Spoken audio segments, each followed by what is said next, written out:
one of the biggest mistakes that you can make leaving the team behind. Sometimes you have an aggressive target, you have an aggressive goal, you have experience, and you feel that you know how to do things, and you start setting the pace and driving hard, and you're not listening as much as you should. You kind of leave the team behind, or the team leaves you. For sales roles, it's very important to have a great ability to listen. Sometimes you confuse selling with talking.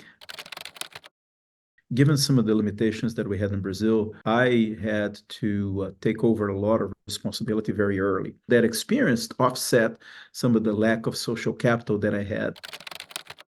Without knowing the cultural context, this can impair communication. As an Anglo-Saxon, if I ask you a question, I just want a direct answer. In a Latin environment, we build towards an answer. We explain how we got there, and sometimes it's even considered not polite to be overly direct. It's always super important to have awareness of the cultural context.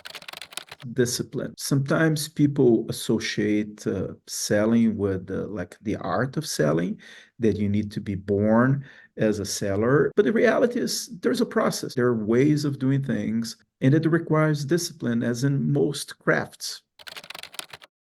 If you are able to establish a shared context in which everybody has a clear understanding of the reasons why certain decisions are being made, and have a common purpose to try and get to a higher goal, it's magic.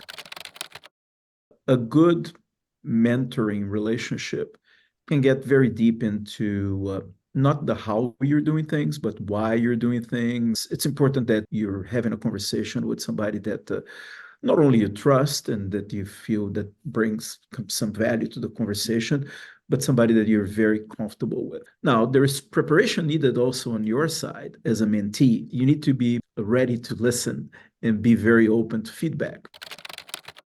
Empreender é uma jornada cheia de percalços e atropelos. Em primeiro lugar, é bom você ter um entendimento claro da área de problema onde você quer atuar. Segunda, e talvez mais importante ainda que a primeira, busque um co-founder, né? Ou seja, um sócio. Então, ter alguém que vai trazer conhecimentos complementares é super importante.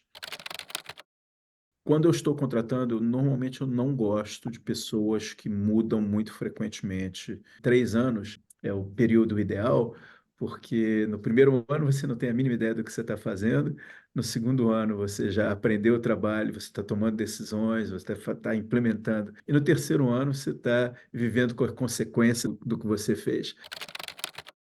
Learning never ends. I spent my career in the technology business. So you need to be up to date, and therefore you do need to keep your technical chops. The higher you go, you also need to invest on relationships. I'd say it's almost a 50-50. You need to have a lot of horizontal skills, but also you need to be a specialist in a given area.